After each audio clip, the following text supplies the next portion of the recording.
Hello and welcome back to ThreeFlowing, the show where we aim to entertain, educate, and inspire. I'm Daniel, one of the co-hosts that you will see, and on my left we have... Hi, I'm Lane. Nice to see you guys. Yeah, and on the right we have none other than... Brazilian Guru. Good to see you guys again. Yeah, and today we are talking about a very important topic. Addiction is something that plagues many Americans, probably more than it ever has in a way. And to address that and to talk about his expertise in the field, we have Mike LaTella on. He has owned Life Switch Addiction Counseling in Peachtree City for 8 years. Currently owns Still, because he's still doing business. And he also has a master's degree in addiction counseling and has a lot of insights on that subject and many other things. And we're excited to have you on today. Thank you very much. I'm glad to be here. Of course. And I guess to start out, like, who is Mike? You know, we'd love to hear your story. little background. Sure. So I went to school here in Atlanta to Georgia State University. Had a career in sales for 20 years. Did very well in that. In the sales arena, there's, especially in our company, there was a lot of drinking and entertaining clients and so forth. And over the years, I recognized that I developed a pretty nasty alcohol issue. It was a good environment to be in that because everybody else that I worked with, clients and coworkers, were also heavy drinkers. But I could tell it was getting out of hand. I did everything I could to control it myself. That never seemed to really work.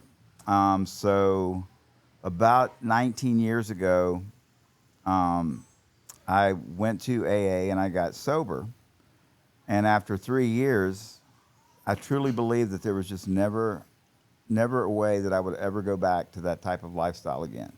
I had my job, my career just absolutely took off. Relationships, everything just was going fantastic. And I just was convinced that that I was a changed person and decided that I could drink socially again. And within 6 months, I was worse off than I was in the beginning. And so did that for about a year or so and then got sober for real, which was May 21st, 2010. So I've been sober a little over 15 years right now. Fell in love with helping other people through AA and at the church that I was attending at the time, and just went home and told my wife one day I've decided what I want to be when I grow up. She's like, what's that? And I'm like, I want to be an addiction counselor, and I don't know how it's going to work out or where we're going to get the money, but I'm just going to do it. And on a wing and a prayer, I did it, and It's really good. that was how it got started. Yeah, I think that's an amazing story, just what you mentioned, how you overcame your addiction, but also the fact that you let your addiction be what God uses to help other people. And I'm all about using things in your past to work out for your benefit, as I tell these guys all the time. You know, your struggles, whatever it may be, if you can overcome that, then certainly you can help other people. So I really enjoyed hearing that from you. Well, thank you. I believe that we all have a purpose. Amen. And if we can find what God's purpose is for our life and live that out, you can't find anything that can match as far as happiness and serenity, and just waking up every day knowing that you have a purpose in life. Amen. Is extremely powerful. It is. Because you can't. There's no detractors. Like, No. I know what I'm doing. I'm supposed to be doing. That's I know good. that it's aligned with what God wants me to do. It's good. And when you feel that way, the detractors are just white noise. Exactly. It just doesn't affect you. I know exactly what you mean. It's Powerful, like you it said. is very powerful. So good. Yeah, Well, that's good. You can go. I was going to say, so maybe getting into a little bit about why people get addictions. I think that's something that a lot of people would have questions about. Why do you think that people develop addictions to these substances, whether it's alcohol, drugs, Good question. whatever?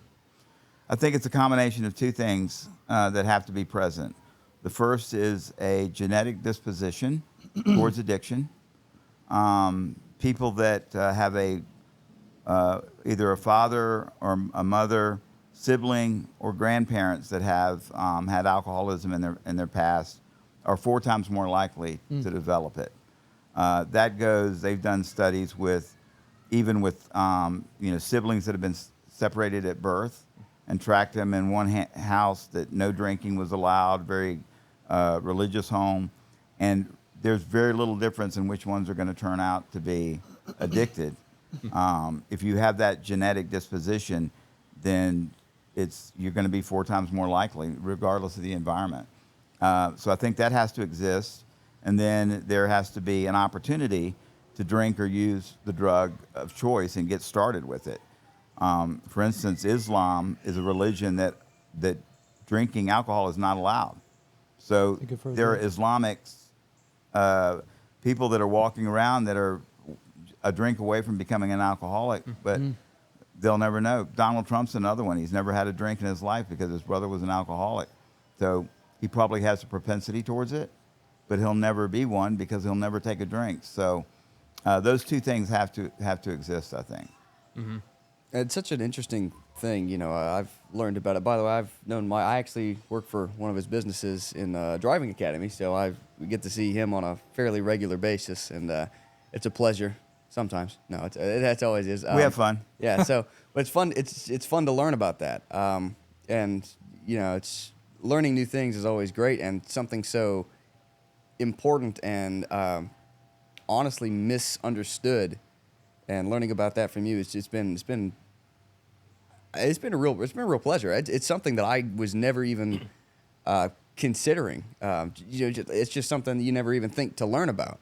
Right, and the whole recovery thing. I mean, I've yet to be able to put my finger on it. The individual that comes in that I think has very little chance of getting better because of their attitude or their whatever their status is in life. They'll prove me wrong every time. And then somebody that comes in, you think this person's got everything in the world to live for. They'll get sober because their standard of living. They're pilots or attorneys. They've got everything that they want in life, and yet sometimes those are the people that struggle the most. Right. And never. And you know what? Unfortunately, I go to a lot of funerals because everybody's not going to make it. Terrible. Yeah. Well, it's a good thing. That's why we wanted to have you on. I think it's a very poetic and important thing. We just try and clear the air about. Sure. And also for our viewers, it's a beautiful day out here, so that's why we're doing it out here on the deck. And obviously the noise. Yeah, you got some kids you're just having the time of their lives. So I don't know if you can hear that. That sounded like a duck, though. Is there a duck around here? I have those too. Maybe. Yeah, I saw funny enough, when I was driving the neighborhood, I saw a wild coyote. Actually, Really? I think it's a fox. Rabies or something. I think it was a fox. I think it's a coyote. Either way, it was Yeah. had no hair. It was just it looked terrible. The scraggly thing. I'm gonna put the video on the screen for viewers to see. What are they? There's been one around here for years that has got some kind of skin. It's like mange or something. Manger, Really? yeah, and they call him the Maybe that's it. unkept or the He's still alive. something. Wow. And he just cruises around and terrorizes the elementary because every time he comes around, like They all within lock 10 down. miles, they lock down. Maybe that's why they're screaming over there. I don't know. Yeah, that's funny. Yeah, Oh, I did see a Maybe. I'd jumped over also the fence. I'd also like to point out, we love our mic plates. Everybody, we see those. Yeah. Daniel, what happened to yours? Oh, that's right. Right before filming, he's like, all right, I'm gonna mess around with this. Drops it, and it goes through the Go floorboard. right through the floorboard. So- Dustin was happy about that one. Yeah. So Well, we're gonna have to go fishing for that later. But you Well, said you were going to Lane, buy 10 more replacements, right? Of course, but Lane, he's the shortest among us, so he can crawl under the deck and yes, get it. No problem. they're gonna So. send me under there, try and grab it. So And Should be no issue. actually, I had a question for Mike. So I know you said there's people that come in like with seemingly more issues or more stuff to live for. Like how do you balance what you're responsible for and what they're responsible for when it comes to combating their addiction? Like how much weight do you have in that process, if that makes sense? It's a great question, Ethan, and it's so important because I tell new clients that come in is that if you give it 100%, I'm going to give it 100%. Okay. And if we can have an honest and open relationship and trust each other, and you bring enthusiasm to the table, we're over half the way there. Okay. Okay. But the hardest part initially is the 100% full surrender and admission that we have no control over the drug of choice. I mean, zero, because the number one symptom of addiction is that the person who has it doesn't believe they have it. Because it will, and it just, no matter how bad it's gotten, the drug or the alcohol will call you back in and say, it's not as bad as, remember, it wasn't that bad, and it's going to be okay. And just to hear the excuses and the justifications people come up with to drink or to use drugs is incredible. I had this one young lady, this was a couple of years ago, and she kept relapsing like every week. And I was like, well, what happened? And one time she said, well, my roommate went out, came back, and they only drank half a bottle of wine, and they put the rest in the refrigerator. What else was I going to do? It had to be drank. Like, you can't leave good wine in the refrigerator with a cork. She's like, I'm like, well, pour it down the sink, call somebody. But in her mind, there was no way she could possibly not drink that wine, because in her mind, it was like, and we're never going to find a perfect environment. In her mind, the logic wasn't there, because her logic was, well, obviously, I have to drink it. I've got to drink it. It's here. What else would you do with it? What else would you do with it? Right. And they truly believe that.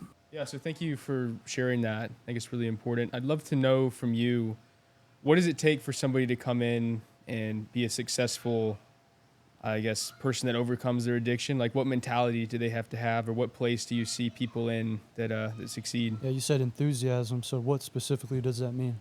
Well, I think the main ones, and we talk about it in Alcoholics Anonymous, is honesty, openness, and willingness. And that's really, how is what we talk about. And the predisposition of people's mental outlook is is the major factor that keep people from getting sober. They'll say, oh, I'll do this, but I'm not doing that. Oh, like AA, for instance, suggests, and I like the concept of it, is 90 meetings in 90 days. Now, you tell somebody that they have to go 1 hour for 90 days in a row to a meeting, and they're going to go like, I can't do that. My job, there's no way. But if you're going to get sober, those are the kind of things you have to do. You have to throw out everything else. I truly believe this: sobriety has to be number one. If it's not, I'm going to lose anything I've put ahead of sobriety. If I focus on my job and I don't take care of my sobriety, I'm going to lose my job right after I lose my sobriety. So sobriety and God, and I don't make a big differentiation between those two, have to be the most important thing in my life. And getting people to understand that this is not a scrapbooking club. They're not coming over to take golf lessons. This is life or death. Yeah. And they must absolutely give everything they have to sobriety. The great news is, once they do that, it will become second nature. And it's just the first thing I think about when I get up in the morning is, if I stay sober today, it's going to be a great day. Nothing can go wrong. Because you get into the groove of it. And, let's dive into addiction specifically, because we're talking to you, it's a chemical dependency on a substance that we place a false value on. Big time. And maybe just the psychological effect on why we drink or use. Well, what happens is we have a part of our brain called the midbrain that is part of our ancestry. It's the part that we still share with animals. And we have instinctive reactions to things in the midbrain to keep us alive. I mean, the midbrain's job is to keep us alive. It's the thing that if you're driving down the road on, let's say, a 2-lane highway, and a truck's coming the other direction and starts coming into your lane, you won't use your frontal cortex, which does all the rational thinking. You won't go, well, should I go in the ditch? Should I slow down? You will just do whatever your midbrain tells you to do to save your life. So some might say it's primal thinking, which It's is definitely primal thinking. Okay, yeah. I was going to say, there was a lady over here I thought I saw for a minute, and I was like, oh, that was a reaction. That's your primal thinking. That's not the midbrain. That's another brain that you were thinking about. Okay, all right. Yeah. So with Back it getting here. into the midbrain, it gets in, and the dependency and addiction gets in there, and it's your brain telling you you need this to survive. Absolutely. Okay. Your midbrain is telling you this is what you must do to stay alive the next 15 seconds. And it is so powerful. Think about how powerful it would be if you were to, let's say, in a simulation situation, and you were to face that in a reality look, and they told you not to move the wheel, to just take the head-on collision straight on. Right. That would be how difficult it would be to not take that drink, because Wow. stress. Did not know that.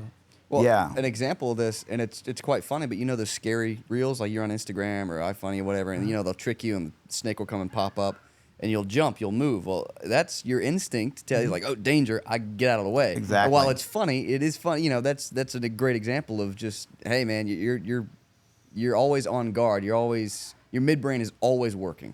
Yes, and it keeps us alive. Yes. So, and after the 15 seconds is gone, the midbrain goes back to sleep. It doesn't know what consequences are. It doesn't measure the moral aspects of anything that we do. That's left up to our frontal cortex. Right. So we can sit there and go, I'm never going to drink again. That's ruined the birthday party for my son or whatever, and really mean it. But the minute we have stress or anything that triggers the need to fix that, because stress is horrible for us, Right. our midbrain jumps in and goes, I know how to fix that. The greatest thing in the world, drink. That'll fix that, and then it goes back to sleep. So that's the really, and I've seen that just, I've seen people go into a grocery store and sit down in the floor and start drinking. Are you serious? Yes, I mean, just Wow. right there. Wow. People, you ask someone, you know, why did you stop and pull into the convenience store?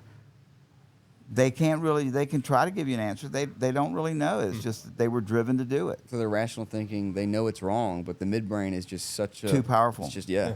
It actually has a top-down override of the frontal cortex, which is supposed to curb and control the instinctive nature of our primary or primoral activities. So if you're in a, let's say Ethan would be a good example of this. He's in the grocery store and he sees a good-looking woman and he wants to go up there and put his arms around her. Yeah. Our frontal cortex goes, dude, you can't do that. You go to jail. Right? Don't do that. But maybe that wouldn't work on, but no. So those things that we think about, you know, when we get angry and we want to just ram the car in front of us, Right. 999 times out of 1,000, we don't do that because our frontal cortex says you can't do that. But when it's an emergency situation, and certainly stress, and we're feeling that, like if you've ever been there, it's the worst feeling in the world to know that you promised everybody you cannot drink and you will not drink and you promise you'll never do it again, and that desire comes over you. It's and you just drink. That's what you do. So where do people get impulse control during these stressful situations? Or like, how is that possible to achieve? Well, the first thing I teach is to make sure that it's going to be delayed.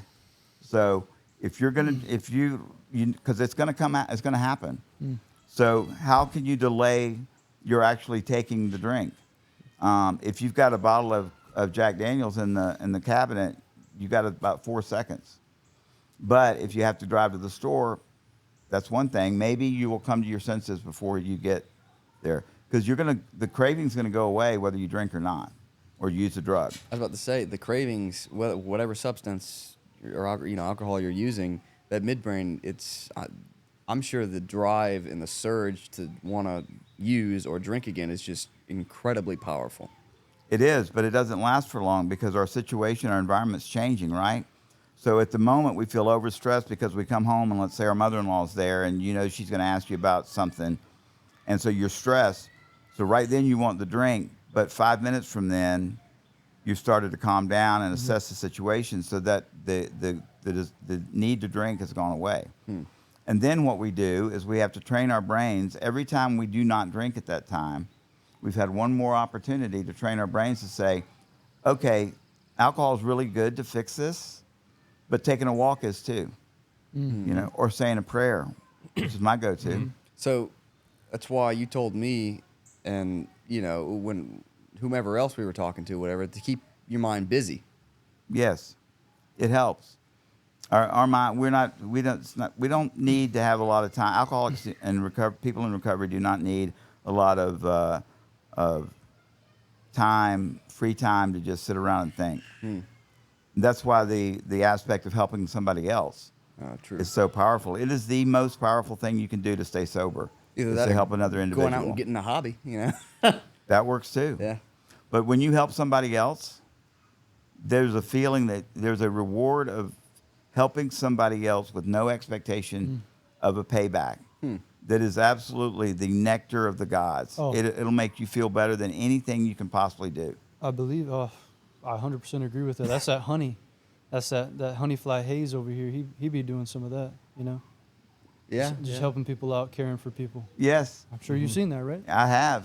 And you'll I'm not that empathetic, am I? I don't know. see, I used to like to help people. Yeah. But I like to tell people when I help them. Go around and say, "You won't believe what I did today, baby." That's my wife. I'd say that to you too. Oh God. And what'd you do? Well, I saw this lady on the side of the road, and I stopped. Oh, you're such a good guy. Yeah. And Lane, you know what I did yesterday? I helped this old lady. I love to do that because I wanted to get credit. Exactly. Do it with promising yourself Yep. that you're not going to tell anybody. What does it say in the Right. Bible, right? That's exactly what it says. It does. It says if you get rewards here, then you've already gotten your rewards. You get no rewards in heaven. It's true. Right. Or it's like when Jesus did miracles, he would go tell people, tell no one, don't Yeah. tell anybody. Exactly. So, That's hard to do. That really tells you what kind of person you are. Because I'm real good at showing what a great person I am. But when the cameras are off and the lights are off and it's just me, then I struggle a lot more with it. But I found that if I do it, it makes me feel so good. right. It's just Yeah. God made us that way. You go to bed at night, you feel so much peace, right? You Yes. just drift off into Yes. peace. And Yeah, and I think the same could be said for like narcissism too. Because what I found in life is that greatness speaks for itself. You don't really have to go out and tell people what you did. Your actions, like you doing good, people will see that, and you don't have to say anything. And a lot of times, like if you have to say it, then it dampens what you did as well. Absolutely. And one of the most common characteristics of especially alcoholics, but I think drug addicts are probably in the same boat, is a lack of self-esteem. And I don't know which came first, the chicken or the egg, but I know that almost to 100%, people that come in with alcohol problems or drug problems have no self-esteem. And because the drugs and the alcohol allow us to feel what we want to feel like exactly. for that temporary, and that's one thing that drives us. I remember for me, it was like I wanted everybody to think I was a 10 at everything. I wanted you to think I was a 10. So I walked around pretending like I was a 10. Deep down inside, I felt like I was a 1. And I was so scared everybody was going to figure out that I was a 1 and see me in that light. What I realized today is, in sobriety, so many gifts of sobriety, this is one of them, is I'm not a 10, I'm not a 1 either. Sometimes I'm a 6, sometimes I'm a 7, maybe a 7.5. But I'm okay with where I am, and it's okay if you're a 9. I don't need. It's not. I'm not competing against anybody else. It's also true that nobody's a 10 all Yeah. across the board. Right. Except Christ, that's the only Right. one that is. That was the only one. Yeah. Even the heroes of the Bible. I mean, They had They all problems. had big faults. time. Oh, yeah. Solomon and David. David was cheating on his one of the- wife. yeah. Solomon had multiple wives and whatnot. I mean, David sent the husband of the woman that he wanted to the war, front lines. Yeah. To die, yeah. That's even worse than just cheating on You somebody. think about Samson, he had a lot of struggles too. I mean, Yep. you could go so on and so on. But, something I'd like to know, and this is just a question that I had, is like, how do people that are struggling with addiction navigate a society that is always pushing alcohol, is always pushing substances, is like a means to socialize and basically in every situation? It's a great question, and people say, "How am I supposed to get sober when everywhere I turn there's alcohol?" And the fact of the matter is, I've had, and I don't recommend this, but I've had clients who were bartenders and went back to their profession and did not have any trouble with it. If you get sober, and this is different than not drinking. Not drinking is how long can I make it without a drink, and you're going closer to that drink every day because your willpower is getting weaker. Sobriety is trying to become the best person that you can possibly be, and alcohol so detracts from that it's not even in the cards anymore. So the answer to your question is, if I walked out here and you guys had shots of Crown and Jack Daniels out here and, dancing girls, and I would not even be tempted, because it's just something that is so, I have become the kind of person, and this is what I want to do with my clients, to help them become the kind of person where alcohol is no longer consistent with how they live their lives, or drugs. If you're doing the best that you can and you're trying to do what God wants you to do, and you're trying to be a good husband and a good father and a good friend and a good employee, alcohol has no role in that if you've got an addiction problem. I hear people all the time say, when do you finally quit thinking about drinking? And because it doesn't cross my mind, and it hasn't in a decade, to actually take a drink. But sometimes I think, well, maybe I should think about it, because everybody says, when was the last time you thought about it? And to me, having a drink today would be equal, and have the equal chance of me walking out in the front yard and start hitting myself hard in the head with a hammer. Or putting a blindfold on and walking across the interstate. Yeah, I can do these things, but they would be so asinine and ignorant, and just go against everything that my life is about today. It doesn't even resonate as a possibility for me. Yeah. I mean, I could do them. I could physically drink. I could hit myself in the head with a hammer. Why would I do that? That's how far off it is in the distance.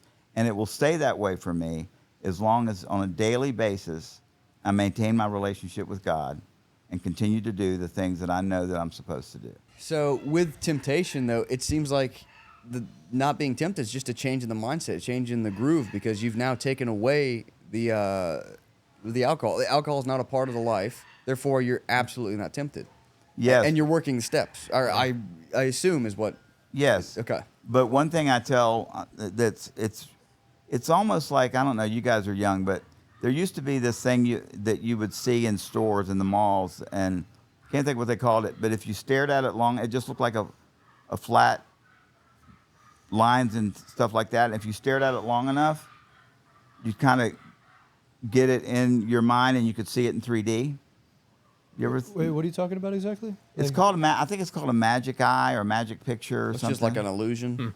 Well, it was a 3D picture, but your eyes had to look at it almost cross-eyed in a certain way to where you could pull it all out. Oh, I think I know what okay. you're talking about. I think And they then if showed us that somebody in school. came, if you got that vision and you could see it in 3D, if you were careful, you could kind of start looking around the whole picture and see all of it. But if somebody came up behind you and went, you'd lose it, and you'd have to sit there and focus again to get Right. that. Interesting. Good metaphor. I don't even remember the purpose of it. No, the fact is that once you get it and you got it going like that, and you've got that vision, it's no longer hard. So I have people that will come in and go, I relapsed again this week, and Mr. Mike, I got to try harder. And I'm like, no, try less hard. Turn it over to God. Quit thinking about it all the time. Go out and help somebody. Do something positive in your life, and quit thinking about it. You don't need to Exactly. sit on your hands. Yep. God will do for us what we cannot do for ourselves. He'll give us the He will. strength, but we have to turn it over to him. And I got on my knees when I got sober this last time, and I asked God to just take away the obsession, praying to a God that I didn't really even know, to just take away the obsession. And it went away. I didn't mean I didn't have temptations, had difficult times sometimes, but the obsession to drink left me at that very moment. I've never had it to the extent that I couldn't control it. That's interesting. And so we described the midbrain and the rational thinking way a part of the brain. But what about insanity? Because when you describe it to me, it's like it's the insanity about it. So explain the difference between the sanity of a rational thinking person and the insanity of someone addicted to substance or, alcohol. Right. So the second step says we came to believe that a power greater than ourselves could restore us to sanity. It doesn't say sobriety, it says sanity. And the meaning of that is that the insanity of the alcoholic or the drug addict is not what they do when they're high or drunk. Everybody does that, right? You know, you get your mom and dad out here and you pump shots down, and they're going to be crazy. They're going to act like they're insane. The insanity is after we've had the consequences of our drinking or our drug use, to go with a sober mind, because we get sober every day at some point, and repeat the actions Yep. to go through it again. That's an insane step. It's that revolving door. It Just is. back and forth, man. I mean, the example they use in the big book is Yeah. the jaywalker. I was about to say, tell me that. Tell us that. I mean, yeah. So, and this is the way it looks like to other people who are not alcoholic. They see somebody who likes to jaywalk, and they're dancing out there, and they're going across the street in traffic, and they think it's a lot of fun, and then they get hit by a car. And then they go in the hospital, and everybody comes and sees them and says, well, I guess you've learned your lesson. You know, that jaywalking's kind of scary. And they come right out of the hospital and do it again. And then they get hit by a bus until they're in traction. Wow. And you're sitting there going, what is wrong with this person? He's sane and capable in every other area of his life, but when it comes to jaywalking, He's this a guy's going to dumbass, end yeah. up killing himself. Self-sabotage right there, right? It's self-sabotage, and and we justify it in our own minds. We don't see what other people can see. For one reason, what you brought up earlier, Lane, was the valuation. The problem we put a value on alcohol that's way beyond its value. I mean, think about it. What's alcohol really worth? Social lubricant, maybe. Maybe. If you don't have a problem, you have a couple and you're in a social situation. Okay, give you that little bit of a stress reliever there. But okay, maybe that's worth it there. But if you continually drink yourself into oblivion and you've lost your family because of it, and you've had 3 DUIs like I had, 3 DUIs, at what point do you say, this benefit that I'm getting, it's because I'm not thinking about a little social lubrication. It was my life. It was there. To me, life itself was equal It was to dependent. the alcohol. And to speak on that, so I'm wearing a shirt that says "Turn Up for Recovery" for Crossroads. It's Eric Clapton, who's my favorite artist. He has built a rehabilitation center for people addicted to drugs and alcohol, and he did a festival, Crossroads, because he raises money for it. And I went out to Los Angeles and donated, and also, just to see the festival. So I'm wearing this shirt just because I'm proud of it. Good for you. But with him speaking on his addiction, and Joe Walsh is someone else who he's brought on. He wrote a song about it. So Joe Walsh is he's with the Eagles and James Gang. But I was watching an interview with him, and he was telling the interviewee that I was drinking, and I just kept drinking and things kept getting worse and kept getting worse. And in my mind, I was like, oh, I'm obviously not drinking enough. And it's like so true. he's like, that's obviously not it. That's crazy. It was my rational thinking, which is not rational at all, telling me, oh, let's just keep going harder and harder until things get better, when they never will. No, when I was getting pressure from family to quit drinking, I remember breaking down and telling my wife, like, you don't understand, all the problems that I have in my life, the one bit of relief that I get is when I can drink. Right. And you want to take that away from me. With no belief whatsoever that the alcohol was causing all the problems in my life. And that's that pink cloud that we get on when we first start getting sober. And hell, I've been on a pink cloud for 15 years now. I'm just not going to give it up. But the realization, the new, in the big book of AA, it talks about the fourth dimension of living. Like, it's a new dimension of Ooh, I like living that. where you actually see life completely different. Yeah. Right. Everything is different. Everything turns on its head. And the things that were never important to you before all of a sudden become the driving forces of your life. Caring and helping other people, are you kidding me? I never cared about that. As long as I was making money, I would do whatever I had to do. And now the number one thing in my life is, how can I be a better service to my fellow man? That was number 10 on my priority list. Now it's number 1. The emotion to others just expands. Everything. You're not selfish. Yeah. It's I'm sure it's a much better feeling. I've never had problems with alcohol, but I'm sure it's a much better feeling doing that than the drinking, right? Well, It's yes, just it's purity. complete, having a complete change of direction with a destination and purpose that gets you excited. I'm still get excited every morning when I get up about life. I can tell, yeah. It's just Love like, the passion. what's God going to put in my life today? I know He's not going to put anything I can't handle. What is He going to put in front of me, and am I going to be aware enough to see it and act on it. And Daniel and I were talking about this because we all hang out and offset and whatnot, and we had brought up addiction because we knew we were going to have you on, and we discussed like drugs and alcohol just seem to be the ultimate crutch because it's Yep. people can't deal with the emotion, and Yeah, it's the just an emotional- escape. When really and truly, if they just dealt with the emotion or whatever Yeah. is at hand, it would just make them stronger, and they could just push through with so much more resilience and clarity. They'd be flying higher than they would ever fly before. Absolutely. Right, but it's so hard. Nobody would do what you have to do to get sober just for the entertainment value of improving their life. Right. You almost have to be in a situation where you believe your life is in danger, or your livelihood is in danger, before you take the steps necessary. Because it's not doing the 12 steps of AA is not an easy task. I mean, it's very difficult. But you come out on the other side with just a brand new understanding of yourself. And I think everybody should do the 12 steps. But nobody will do that unless they feel like they have to do it to stay alive themselves. And the big book also says that it needs to be, sobriety needs to be pursued the way a drowning man would pursue a life preserver. Wow. And that's what I remind people when they're like, well, I went to 2 meetings this week. I'm like, if you're walking around the pool and dip your toe in it, you ain't going to get it. You're just not going to get it. Urgency right there. You got to have urgency with it then. Yes. Our thought process has to focus.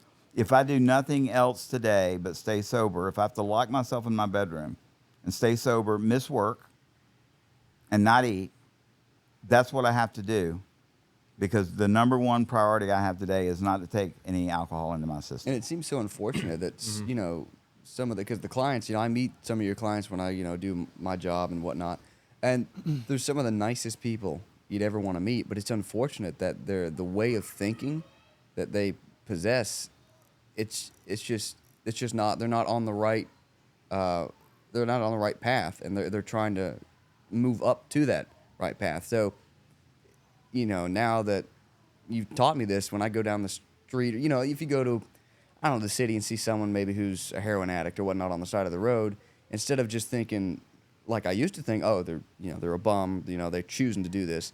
It's more like, it's unfortunate because I'm sure they're really nice people. They just have such an unfortunate cloud of whatever it is that's controlling them. And if we could figure out what that was, we could save the world. Right. I still can't figure it out. What I do know is that talking about having that understanding, that 100% surrender, which I think when I had that first 3 years, that was the part I didn't get. I didn't 100% believe I was an alcoholic. But if it's really interesting. The better, more successful you've been in life, the harder it is to admit that you're powerless over alcohol. And people that, like I deal with a lot of pilots and attorneys, nurses, school teachers, believe it or not. And because they've got 2 cars in the garage, they really can't bring themselves to that point. So they can struggle for a long time just to get that part. Now, if you're living under a bridge, you don't have a hard time with the first step. Yeah. You're like, okay, I got that part. Can we move on? Because if you're living under a bridge, it's pretty obvious that you're powerless over your life. Everything's gone wrong.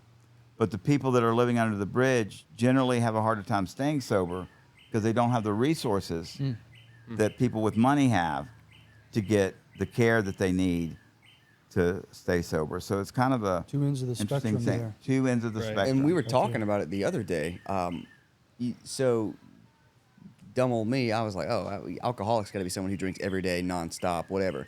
Not at all is what the case. No, not at all. I've known binge drinkers that drank once a month. But when they drank, they were taking it to town. I had a young lady one time whose parents were alcoholics, so her older sister took care of her. And her older sister, who was her life, like 2 years older, got killed by a drunk driver. And this girl was 16 at the time, and now she was in her 20s when she came to see me. And she was a binge drinker. She wouldn't drink for a month, but then those wheels, you got to cut those wheels off. And when she did, she didn't want to get drunk and have fun. She wanted to get as drunk as she could, as quickly as she could.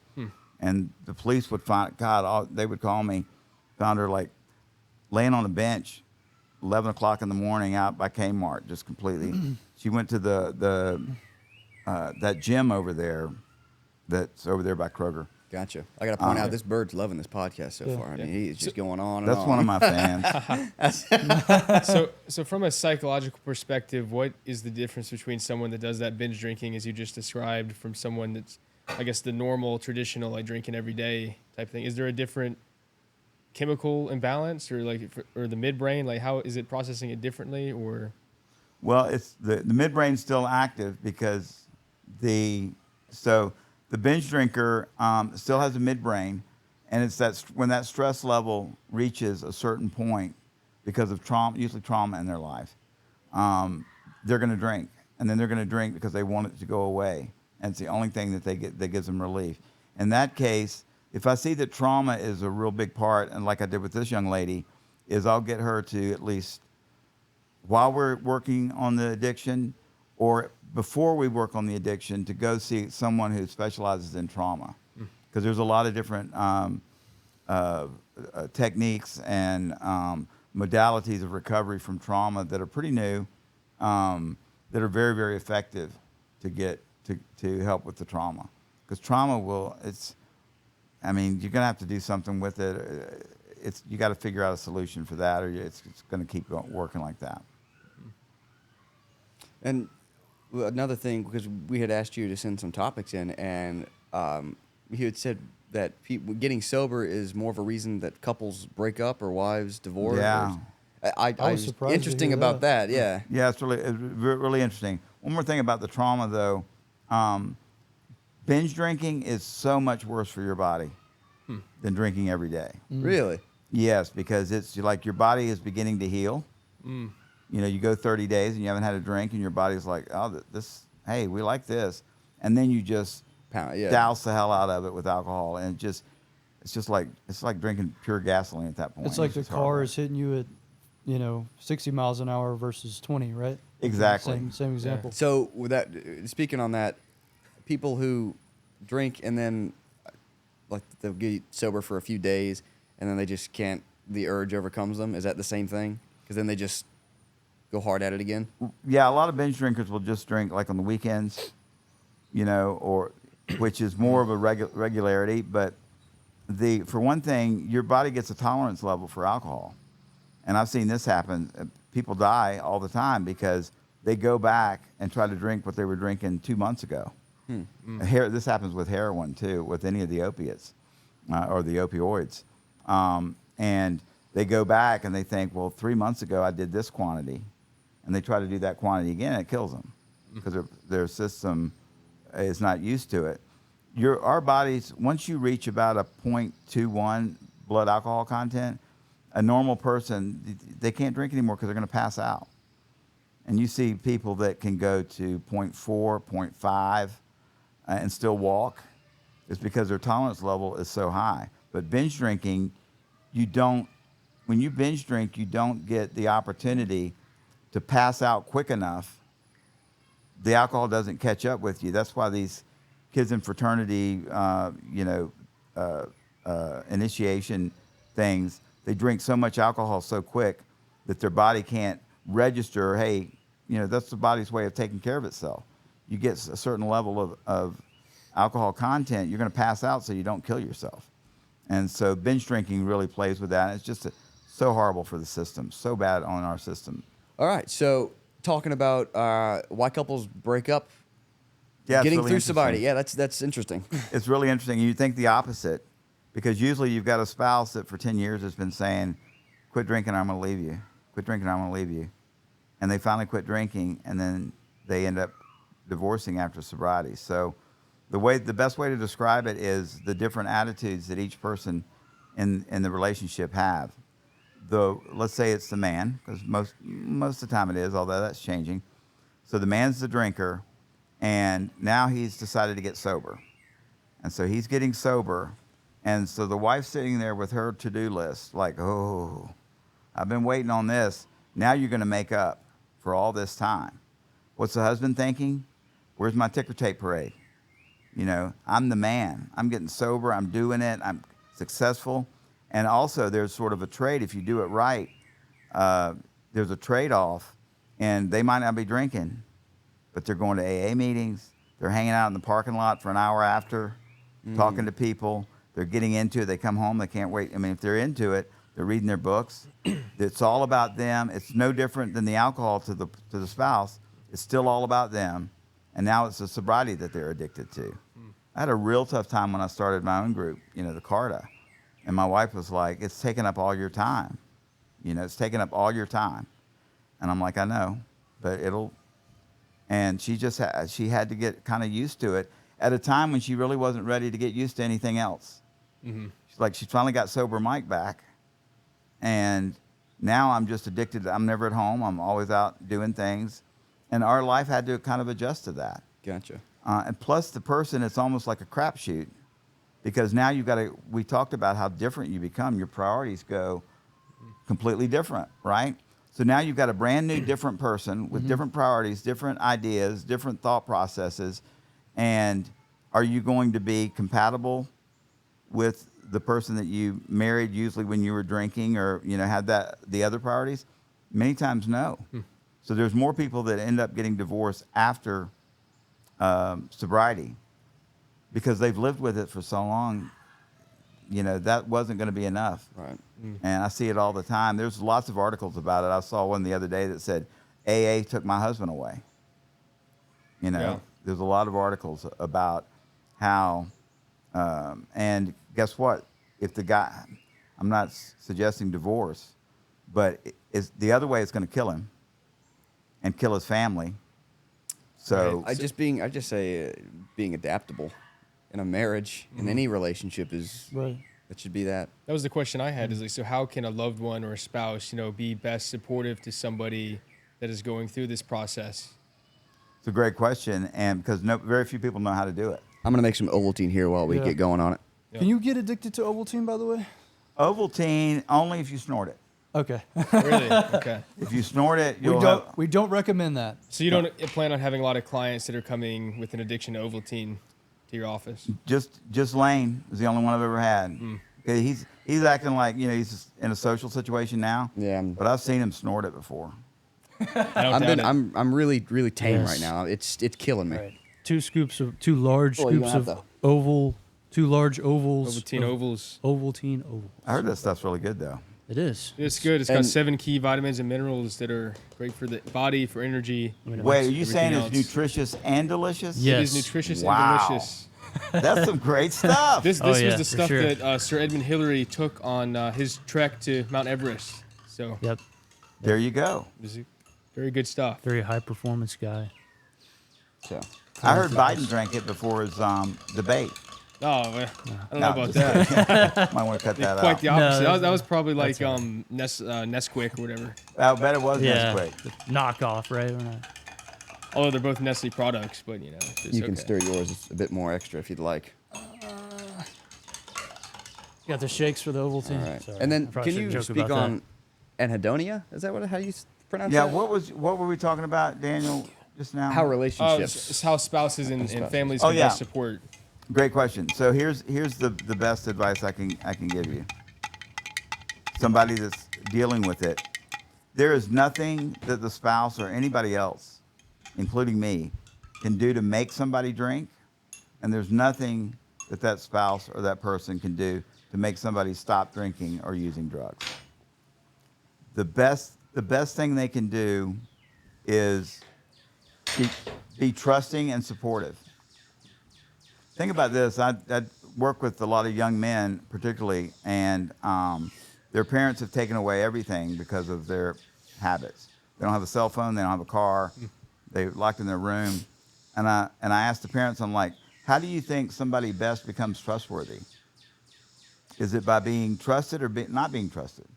And the fact is, people become trustworthy when you trust them. That's true. Even though they don't deserve it, especially with kids. You don't deserve this, but because I love you, I'm going to trust you anyway to come in at 10 o'clock, and I'm going to let you go out and take the golf cart or whatever and go out. That's how you build trust. And so from a spousal standpoint, I've seen I've seen spouses, like they got the tracker on the phone. And by the way, you'll never outsmart an alcoholic if he wants to drink.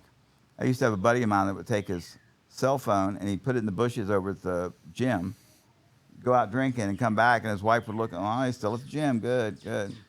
We're going to figure it out. Man, it's working. Huh? He's working. He's working. So, guys at the gym drinking, but he's just keeps his phone at the gym and moves around. You know. Exactly. So the point is, the best thing you can, I've seen people track their spouse, let's call it the husband because that's the most likely situation. They make them, they take away their credit cards. So they can't buy anything. They make them blow on a breathalyzer when they come in. And they drive them everywhere. Like, I can't trust you to drive. And it's really, yeah, they probably deserve it, but that's not going to get them better. It seems like it's just adding the pain. It's just adding the pain.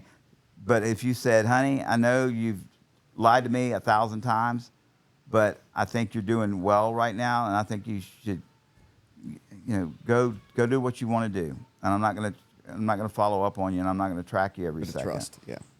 Trusting people is the only way people build trustworthiness. So that's the answer, because they can't change them. Right. In fact, it usually pushes them away. I remember one lady, one husband that I had, and in fact, there's a story in the big book about this, but he started drinking coffee. A lot of people in AA start drinking coffee like around the clock. It's not good for you, but it's a hell of a lot better than liquor. Right. And she was so upset, wanted him to quit drinking so much coffee, that he ended up going back to alcohol. Like, just like, we're going to have our habits, Just pick the lesser of the evil, Yeah. Well, as you can see, I still vape. I don't smoke cigarettes anymore. I don't know if one's better than the other.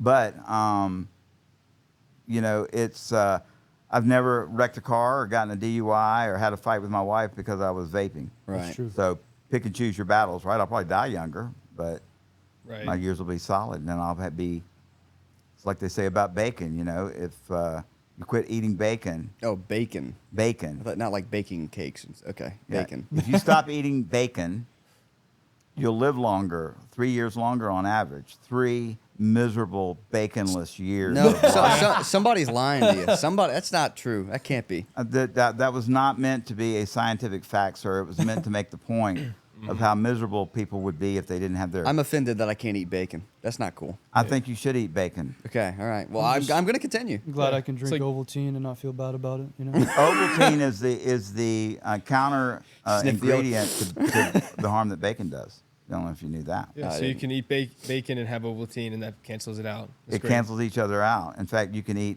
3 times the bacon that you're eating now if you drink 1 Ovaltine a week. You heard it. Okay. You heard it here first. Sounds good. So you keep dodging this question. What about Adonia? Stop And answering Daniel's Adonia. and Adonia. Stop answering Daniel's questions. I'm here. I know you're Right. you're got Prima a little donna. preference there. Prima donna, right? You got your haircut too, which I really like. I want Yeah. to tell you that. Thank you. Uh, For those who don't know, I had hair down like there. So yeah. I used to be a rock star. yeah. the old My days. dad used to tell me that the longer my hair got, the worse my attitude would. And if I did, man, you know how short my hair. My dad cut my hair Oh yeah. back in the day. I'm an old man. My dad cut my hair, and he would put me in that seat, slam that stool down, put me down there. Like, you got an attitude, and he'd buzz me. I'm like, you're right, Dad. I feel so much better. Thanks, asshole. So, anhedonia. This is something that everybody should know about when they first get sober, and nobody talks about it.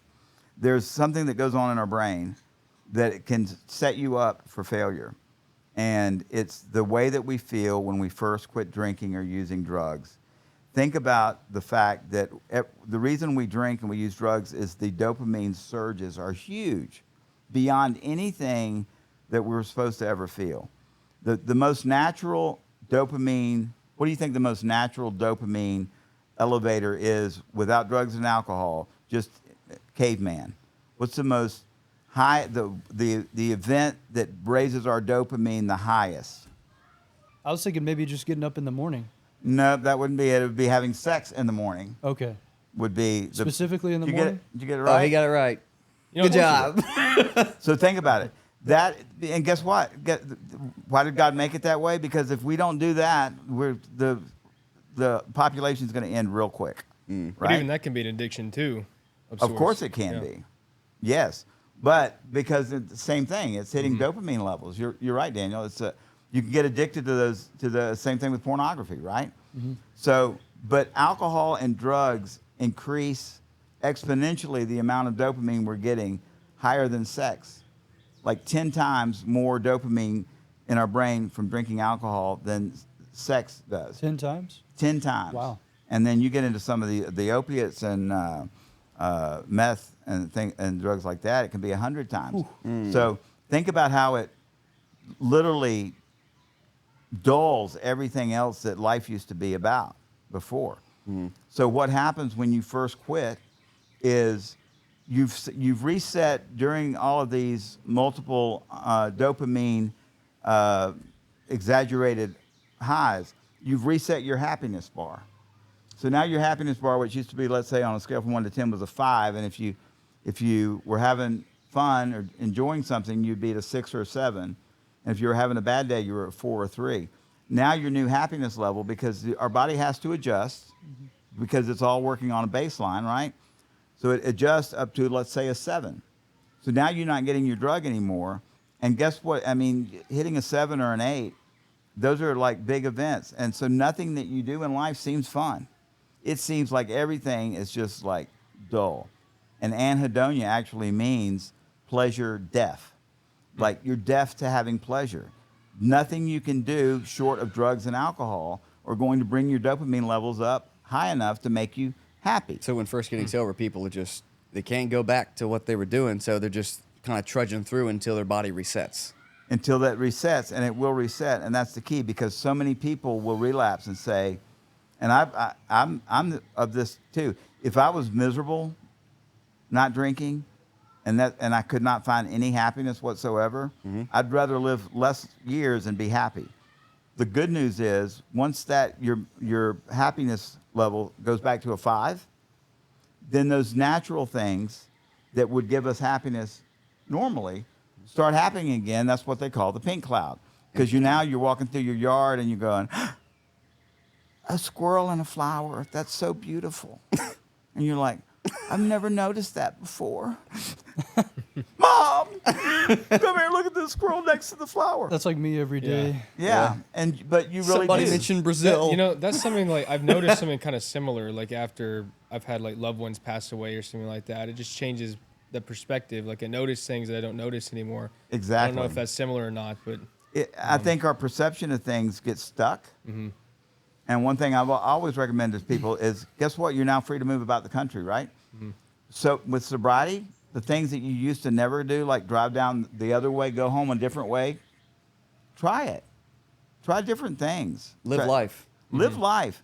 And don't spend life thinking that all these preconceptions and these ideas that you had about what you can and can't do are limitations. There's so many things that we can. Cornhole was a big thing for me. Like, I played one time at a Christmas party, and a 70-year-old woman beat me. I'm like, that's BS right there. Yeah. And so I went out and watched YouTube, and I got damn good at it. And then, of course, with my alcoholic mind, which means if one's good, 10's better, right? Yeah. I was ready to start building them. I was going to get a warehouse and start making them. And my friend of mine said, Mike, you can make money doing a lot of things. Doesn't mean you need to do them. You could make money landscaping. Don't bite off more than you chew, right? Yeah. And I'm like, he goes, you're a counselor. You don't need to be making cornhole boards. It's fair. And so, but I mean, I just found another pleasure in life. And so we can try all kinds of different things. Gotcha. But the anhedonia, it will adjust.